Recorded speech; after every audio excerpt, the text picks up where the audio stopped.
Thank you. Back with Jamie McLennan and Darren Drager. It's hard to read much into media availabilities when no player really wants to say anything when they're in the midst of the Stanley Cup Final. But what's your assessment of where the Oilers are at psychologically in this position? They've dreamed of their whole lives, and now suddenly, in the blink of an eye, they're down 2-0. Well, Oilers captain Connor McDavid acknowledged that, and there has to be a balance, right? You have to have razor-sharp focus to stay alive in this series, and Game 3 absolutely is must-win for the Edmonton Oilers, but also embrace the looseness of what it takes to enjoy the moment. As he said, this is a dream come true.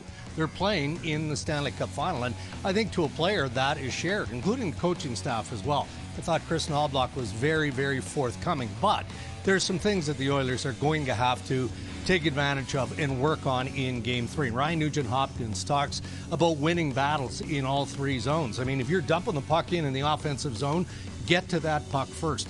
They got outmanned and outbattled by the Florida Panthers in Game 2, so they have to find a way to change that up. Zach Hyman telling me, look, embrace messy. What's wrong with a messy goal every once in a while? And that speaks to what I said earlier about Connor McDavid, possessing the puck as he does at will in the offensive zone, but just every once in a while, throw it on net. It doesn't have to be tic-tac-toe every single time. There has to be desperation, and you mentioned the loose puck battles. The Florida Panthers are brilliant at forcing that physical game and then coming out with the puck.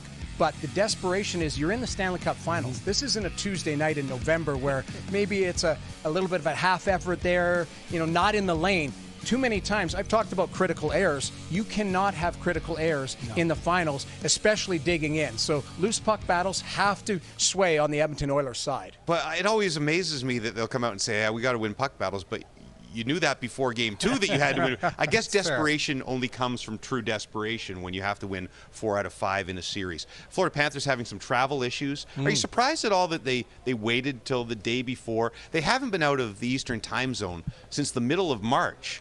So am I overreading the fact that it takes a little bit of adjustment to come over here? I thought that was a little bit weird or a little bit strange because a lot of times now the psyche could be both ways.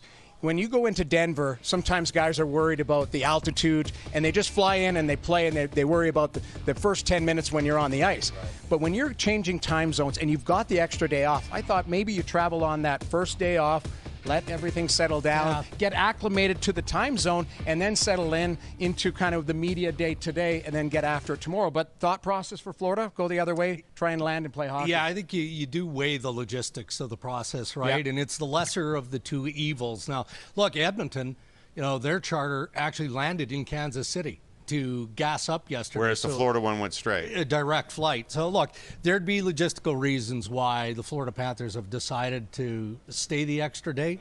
But they'll eventually get here, and they'll be ready to go in Game 3. Look, we're looking at every detail when it comes to the series, and Edmonton has way more travel than Florida so far in the playoffs. But maybe it's an advantage that Edmonton's used to traveling long distances. We'll find out, I suppose, in Game 3.